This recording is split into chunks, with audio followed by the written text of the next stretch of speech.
What's up, che novità in Europa? Quoi de neuf l'Europe? What's up, Europe? C'est un fait désormais bien établi dans le monde si globalisé dans lequel nous vivons. Affaires extérieures et commerce international sont étroitement liés. Et en Europe, encore plus qu'ailleurs, peut-être, près de la moitié du PIB de l'Union européenne repose sur ses exportations de biens et de services. Ce sont 36 millions d'emplois qui en dépendent directement, affirme la Commission européenne. L'Union, à l'heure actuelle, est engagée dans 45 accords commerciaux à travers le monde. L'avantage de ces chiffres, c'est qu'ils pèsent lourd dans la balance. L'UE est un acteur incontournable pour les investisseurs et pays du monde entier. Elle est même la première puissance commerciale au monde. Le problème, c'est qu'à trop dépendre du commerce, on peut perdre aussi du poids politique. On l'a vu récemment avec la Turquie, difficile de hausser le ton face à un président turc qui n'hésite pas, lui, à attaquer verbalement les dirigeants ou à sortir les navires de guerre en Méditerranée. On l'a constaté aussi avec la crise de la Covid-19. L'Europe est tellement ouverte qu'elle ne produit plus certains biens essentiels comme des masques sur son territoire. Elle est devenue dépendante du continent asiatique sur le sujet. Mais les choses changent visiblement. La vieille Europe souhaite redevenir souveraine, n'hésite plus à dire de la Chine qu'elle est un rival systémique, ne se fait plus d'illusions aussi avec le nouveau président des États-Unis et reste intransigeante face au Royaume-Uni. Alors l'Europe ne serait-elle plus si naïve et voudrait-elle se forger un destin politique à la hauteur de sa puissance supposée? Bonjour à tous et bienvenue dans What's Up Europe, cette émission enregistrée depuis le Parlement européen de Bruxelles vous est proposée par la rédaction de Café Pavel et Radio Sensation. Et pour parler de tous ces vastes sujets, commerce international et relations extérieures, nous sommes avec Emmanuel Morel. Bonjour. Bonjour. Vous êtes eurodéputé français, Emmanuel Morel, membre de la gauche unitaire européenne, la GUE, au Parlement européen, ancien membre du PS. Vous avez fondé l'an dernier, en 2019, votre parti, la gauche républicaine et socialiste. Jusque-là, tout est exact. Tout est bon. Est-ce que vous pensez, vous aussi, que l'Europe n'est plus si naïve comme on avait l'habitude de le dire et qu'aujourd'hui, elle décide de changer sa façon de faire et de hausser le ton? Et est-ce que, si vous partagez ce point de vue-là, est-ce qu'il faut dire merci à Donald Trump et à Xi Jinping qui se sont déclarés une guerre commerciale et qui ne mettent pas, on va dire, de côté l'Europe dans cette guerre? Non, je crois que comme vous l'avez très bien dit, la prise de conscience, elle naît surtout à l'issue de la crise du Covid. Parce qu'on s'est retrouvé dans un état de quasi-panique en se rendant compte que l'Europe, si puissante soit-elle, était incroyablement dépendante d'autres continents, et notamment le sud-est asiatique, surtout pour des produits absolument essentiels. Produits sanitaires, les masques, le gel. Souvenez-vous du début, quoi, hein, le début de la crise. Et donc, chez les dirigeants européens, même les plus zélés par rapport au commerce, parce que comme vous l'avez très bien dit, pendant des décennies, le message de l'Union européenne, c'était « il faut tout faire pour que le commerce s'épanouisse sans entrave ». Et il y avait une forme, oui, je ne dirais pas de naïveté. C'est dans sa genèse historique. Exactement, vous avez raison. Quand on a créé l'Europe, l'idée c'était que le commerce, le doux commerce, comme on disait au XVIIIe siècle, allait régler les problèmes, tous les problèmes politiques. Apporter aussi la paix, la prospérité, enfin, on connaît tout ça. Et évidemment, on était un certain nombre déjà depuis longtemps, puisque moi c'est mon cas depuis mon premier mandat en 2014, à alerter la Commission, les dirigeants européens, sur une forme de naïveté qui consistait à considérer que le commerce n'était pas de la politique. Mais le commerce, c'est de la politique, c'est de la géopolitique, c'est des relations extérieures. Et les choses par changent définition, chez les dirigeants européens. Alors, justement, on va y venir. Et donc, je finis juste mon idée que, par définition, il y avait aussi du rapport de force dans le commerce. Est-ce que les choses changent? Les discours changent. Oui, bien sûr. Madame von der Leyen, elle dit il faut parvenir à un concept un peu flou, à une forme d'autonomie stratégique ouverte. On ne sait pas trop ce que ça veut dire, mais il y a ça. Il y a un certain nombre de propositions qui sont faites aujourd'hui. L'ajustement carbone aux frontières, qui participe de cette prise de conscience qu'il faut protéger les entreprises européennes de la concurrence déloyale. De monter le prix des douanes, enfin de plus taxer les prix qui seraient polluants. Oui, on est en train de travailler, ce n'est pas fait encore, mais l'idée, ça serait évidemment, aux frontières de l'Europe, de surtaxer les produits polluants. En fait, c'est un peu ça l'idée. Même si sur le débat aujourd'hui, il y a une vraie inconnue sur l'issue. Bon, donc les discours, en effet, changent. Mais la réalité, pour l'instant, elle n'a pas changé. Je vous donne un exemple.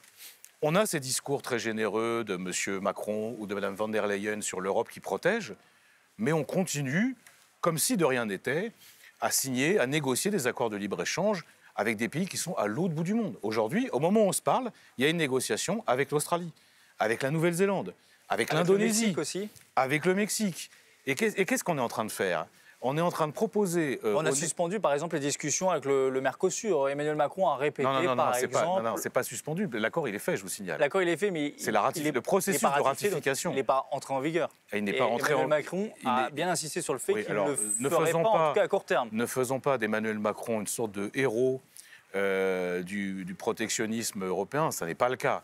Il n'y a pas que la France. Il y a un certain nombre de pays qui ont dit « c'est pas possible de signer un tel accord » au moment où l'Amazonie, elle brûle. On s'apprête à échanger avec des pays, notamment le Brésil, qui est dans une situation de surproduction d'huile de palme, de soja, au détriment d'un des poumons de la planète. Donc c'est cette prise de conscience. C'est pas que la France, il y a d'autres pays qui sont là-dessus. Pour vous, la prise de conscience à quelques mois, visiblement, surtout la Covid-19, les choses n'avaient pas tout de même changé, avec aussi Donald Trump qui a renversé, on va dire, d'un coup de main toute la relation presque transatlantique, historique, entre les deux continents. Et à cet effet-là, est-ce que, comme certains, vous vous réjouissez de l'élection de Joe Biden à la tête des États-Unis? Moi, je pense que l'élection de Joe Biden ne va rien changer en matière de politique commerciale. La seule chose que ça peut changer, peut-être, c'est que les États-Unis signent l'accord de Paris sur le climat. Il s'est engagé à cela. Attendons de voir. Mais sinon, sur la politique commerciale, non seulement ça ne va rien changer, mais il ne faut pas croire que les mesures protectionnistes aux États-Unis ont commencé avec Donald Trump. Elles ont commencé dès Obama, même avant. Le principal problème qu'on a aujourd'hui avec les États-Unis, outre la question très épineuse de l'extraterritorialité du droit américain, qui est quand même pas rien, c'est-à-dire que les États-Unis décident si oui ou non on a le droit de commercer avec tel ou tel pays. Par exemple, quand on commerce avec l'Iran... L'Iran, par exemple, ils disent on a des sanctions si une entreprise européenne commerce avec l'Iran, nous on n'est pas d'accord, on vous sanctionne. C'est quand même un cas de figure inouï. Pareil avec Cuba, mais il y a des choses plus graves. Aujourd'hui, il y a un projet européen de pipeline avec la Russie qui s'appelle Nord Stream. Quoi qu'on pense du projet, c'est un projet sur le sol européen, d'accord ? Et bien les Américains disent toute entreprise qui aide ce projet sera sanctionnée par nous parce que nous, on n'est pas d'accord. Pourquoi on n'est pas d'accord ? Parce qu'on entend vendre aux Européens plus de gaz, et notamment le gaz issu de la fracturation hydraulique, ce que nous refusons en Europe. Donc ça, c'est quand même, et ça ne changera pas avec M. Biden. De la même façon, les Américains ont une politique très pragmatique qui consiste à dire, si on a un secteur qui est en difficulté, on surtaxe les produits à l'entrée de nos frontières. Ils l'ont fait il y a encore quelques semaines avec l'acier. Acier européen, plus 25%. Acier chinois aussi, plus 30%. Ce qui veut dire que même avec Joe Biden, les Américains vont considérer l'Europe comme un objet politique avec peu de poids finalement. Non, je ne dirais pas ça. Je ne dirais pas qu'on a peu de poids, parce que les relations transatlantiques, d'un point de vue commercial, non seulement elles existent, mais elles sont importantes pour les États-Unis. C'est notre premier partenaire économique oui, tout à fait. Au monde. C'est 744 milliards d'euros en 2019 d'échanges. Bien sûr, ce qui n'est pas colossal, mais ce qui est important. Mais par contre, ce qu'il faut voir quand même, c'est qu'on est dans une relation totalement déséquilibrée. C'est-à-dire que les Américains font ce qu'ils veulent, décident de ce qu'ils veulent. On exporte beaucoup plus qu'on importe avec les Américains. Mais quand je dis déséquilibré, je parle d'un déséquilibre politique. Je prends l'exemple de l'acier. Trump, il dit « ça ne me convient pas, la situation actuelle, je taxe de 25%. » Et nous, on fait quoi en échange ? On leur dit excusez-nous, on vous fait une fleur sur un certain nombre de biens. On en parlera peut-être. C'est l'accord qu'on a discuté au Parlement européen il y a un mois. On peut en parler tout de suite. C'est l'accord sur le homard. Exactement. C'est un mini-deal qui permet de diminuer les droits de douane sur certains produits entre les deux puissances, notamment, d'où le nom, les homards américains. C'est vrai. C'est 168 millions d'euros qui sont en jeu côté européen. Je vous propose d'écouter d'ailleurs une collègue à vous, Marie-Pierre Védrenne, qui est au Parlement européen, au sein de la Commission commerce international, aussi comme vous. C'était après son vote, elle, en faveur de ce mini-deal fin novembre. Ce mini-deal a son utilité, mais doit être l'exception. La politique commerciale ne se résume pas à la libéralisation tarifaire, mais doit aller de pair avec la promotion des droits de l'homme et la lutte contre le changement climatique. Alors l'élection d'un démocrate à la Maison-Blanche laisse imaginer que le défenseur du multilatéralisme va revenir à la table des négociations. Toutefois, ce retour ne présage rien de l'issue de nos échanges. Alors ne nous berçons pas d'illusions. Nous ne pouvons pas tout attendre des États-Unis et devenir le terrain de jeu du conflit sino-américain. L'Union européenne doit défendre un commerce basé sur des règles adaptées et respectées par tous. Visiblement, votre point de vue est partagé par Marie-Pierre Védrenne, qui est du groupe Renew, donc pas forcément votre tendance politique, ce qui veut dire que personne ne se fait d'illusions, et ce qui veut dire aussi que ce fameux sujet de traité transatlantique qui avait soulevé les sociétés civiles, qui avait beaucoup occupé aussi les médias il y a 3-4 ans, que Donald Trump avait notamment décidé d'arrêter sur des questions de protectionnisme, ne reviendra pas sur la table avec Joe Biden. Vous voyez, c'est très intéressant. Madame Védrenne, en effet, elle fait un constat qui est proche du mien, qui est de dire qu'il ne faut pas se faire d'illusions. Mais qu'est-ce qu'elle fait à la fin? Elle vote quand même l'accord. Et c'est ça la différence qu'on a. Moi, je dis, si on ne se fait pas d'illusions... Plus d'accord avec les Américains? Non, je ne dis pas ça. Je dis, il faut entrer dans une phase de négociation et de rapport de force. Mais commencer par leur faire un cadeau. Parce que là, je vous rappelle quand même que c'est... En gros, les États-Unis... C'est principalement avantageux pour eux, c'est bien sûr. Dit en fait, Omar. en gros, les pêcheurs du Maine ont protesté de façon considérable parce qu'il y avait des tensions commerciales avec l'Europe. Or, c'est là qu'ils exportaient le plus. Et nous, on leur dit, bon, OK, finalement, on vous fait une fleur, sachant que nous aussi, on a des pêcheurs. Hein. Et moi, je pense aux pêcheurs irlandais et bretons qui vont être défavorisés par cette décision. Mais surtout, ce que je ne comprends pas dans la logique de Mme Védrenne, comme dans la logique de M. Macron, c'est de dire on ne se fait pas d'illusions, on sait que ça va être dur, mais on commence la négociation par faire une fleur. Au même moment... C'est pas du tout intéressant pour les Européens, ce deal. Mais non, parce qu'au même moment, M. Trump, il taxe l'acier européen. Donc à un moment, il faut que ça soit gagnant-gagnant. Il y a des produits aussi qui voient leur tarif douanier baisser, des produits européens en direction des États-Unis, des briquets notamment, je crois. Voilà, c'est quand même assez marginal. Hein. Donc là, on ne parle pas de grande masse, mais moi, ce que je vois, c'est le geste. Le geste, c'est un geste d'apaisement de la part des Européens. Ça pourrait se comprendre si en face, on a des partenaires qui sont aussi pour jouer l'apaisement. Ce n'est pas le cas. Alors dans cet extrait, Marie-Pierre Védrenne parle aussi, elle dit qu'il ne faut pas être le terrain du jeu du conflit sino-américain. Ça, c'est sûr. On vient d'évoquer la relation avec les États-Unis. Évoquons maintenant celle avec la Chine, éminemment beaucoup plus complexe. Oui. Quelles sont les marges de manœuvre aujourd'hui des Européens pour durcir le ton face à la Chine, notamment pour rapatrier des industries en Europe, puisque c'est la volonté nommée par les décideurs européens, et Ursula von der Leyen, le 16 septembre dernier, lors de son discours sur l'état de l'Union, a parlé d'un partenaire de négociation. Jusque-là, tout va bien, un concurrent économique et un rival systémique. Là aussi, le ton change, mais on se demande, là aussi, où sont les marges de manœuvre des Européens? Est-ce que vous en voyez, vous? Il y a plein de marges de manœuvre. Comment on peut mettre la pression sur la Chine aussi pour qu'elle respecte, par exemple, il faut quand même arrêter des règles environnementales, les droits de l'homme? Il suffit de mettre en place des mécanismes de protection. Il y en a qui existent. J'espère que le CBAM, la taxe d'ajustement carbone, elle verra le jour en 2021. Ça sera un premier moyen de pression sur la Chine. Dès l'an prochain, il y en a d'autres. Vous y croyez? En tout cas, le vote, la mise en place devrait intervenir en 2022-2023. Il y en a d'autres. Par exemple, il faut muscler le contrôle des investissements étrangers dans les secteurs stratégiques européens. Aujourd'hui, les Chinois investissent, c'est le cas en France, mais dans plein d'autres pays européens, dans des secteurs éminemment stratégiques. Les ports, les aéroports, vous vous souvenez de l'aéroport de Toulouse et de comment ça s'est fini. Chez nous, par exemple, les terres agricoles. Tout ça, mais aussi, on le sait moins, dans des secteurs stratégiques, liés à la défense, liés à la sécurité, liés à l'informatique. Et là, les Européens, ils ont un devoir de réagir. Madame Merkel l'a fait très récemment, il y a 2 jours, elle a mis son veto. Donc vous voyez que la politique, elle a encore son rôle à jouer. Elle a mis son veto parce que les Chinois s'apprêtaient à mettre la main sur un secteur stratégique qui était lié à la défense. Nous, en France, on a un outil qui s'appelle le décret Montebourg, qui avait été fait voter par M. Montebourg quand il était ministre de l'économie et des finances, qui n'est pas suffisamment utilisé, mais qui est très important parce qu'il permet de préserver l'essentiel pour les Français. Moi, je propose que ça soit le cas au niveau européen. C'est totalement possible, il faut la volonté politique. Mais la volonté politique, pour l'instant, on ne l'a pas beaucoup, parce que, cher monsieur, quand on parle de nos relations avec la Chine, je vais vous donner un exemple. Les produits chinois sont très souvent contrefaits. La contrefaçon, c'est des milliards d'euros qui sont détournés pour les entreprises européennes. Qu'est-ce qu'on fait pour ça? Comment on lutte pour ça? Comment on s'organise? Pour l'instant, il n'y a pas de réponse. La Commission m'a répondu une fois, là, la nouvelle Commission, en disant on va essayer de trouver un système. Mais pour l'instant, il n'y a rien qui est fait. Vous voyez bien que là, c'est un enjeu colossal. Si on veut avoir une relation adulte avec la Chine, mais le mot-clé avec la Chine, c'est simple, c'est la réciprocité. Je vous donne un exemple.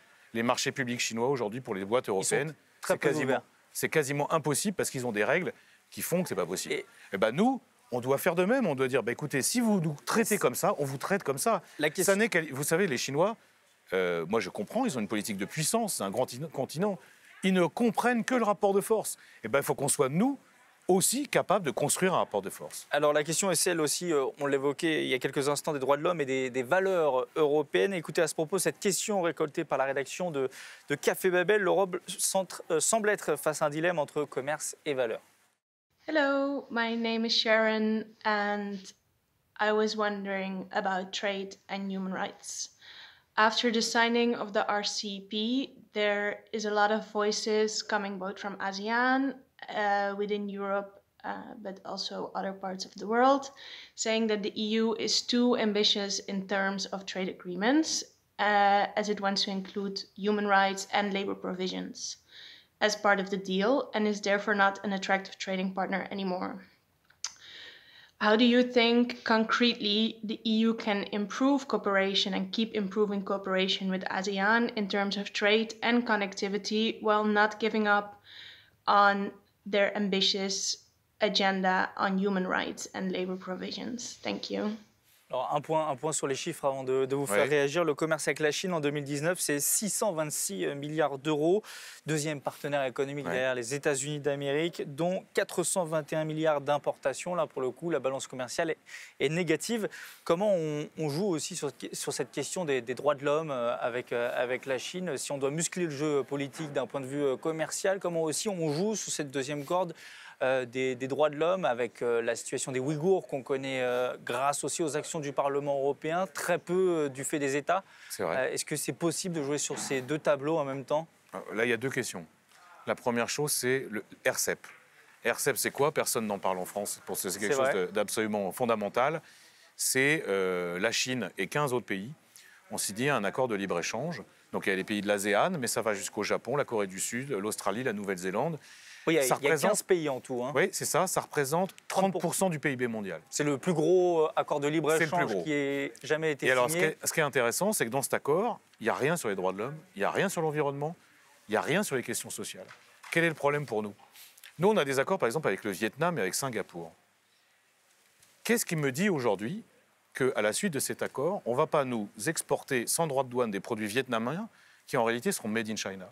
Qu'est-ce qui nous dit que demain, si on signe un accord avec les Australiens, ils ne vont pas nous envoyer des produits qui seront en réalité made in China? On comprend vos remarques, mais du coup, on fait quoi à court terme, à très court terme? On arrête de commercer avec eux? On ferme les frontières? De toute façon, attendez, vous savez qu'il faut quand même bien dire à vos auditeurs que ce n'est pas parce qu'il n'y a pas d'accord de libre-échange qu'on ne commerce pas. Ça, c'est vraiment l'argument des libéraux qui disent « Ah, mais s'il n'y a pas d'accord de libre-échange, il n'y aura pas de commerce ». Mais ce n'est pas vrai. Il y aura du commerce régulé, c'est-à-dire avec des droits de douane aux frontières, avec des normes, avec des tests supplémentaires. Mais ça ne veut pas dire que le commerce s'arrête. Mais à court terme, c'est possible. D'ailleurs, cher monsieur, on n'a pas signé le TTIP avec les États-Unis. Or, vous l'avez dit vous-même, on continue à commercer avec eux. Donc, en fait, il faut sortir de ce dogme, de ce carcan qui consiste à dire que pour commercer, il faut signer un accord de libre-échange. Ça n'est pas vrai. Et de la même façon, aujourd'hui, on parle d'un accord d'investissement avec la Chine. Franchement, compte tenu des conditions actuelles, ça serait absurde de signer un accord d'investissement avec la Chine. On sera perdant à tous les coups. Donc, il faut être prudent. Sur la question spécifique des droits de l'homme, on ne peut pas dire à la fois l'Europe, c'est une référence dans le monde. Elle a un certain nombre de principes à promouvoir.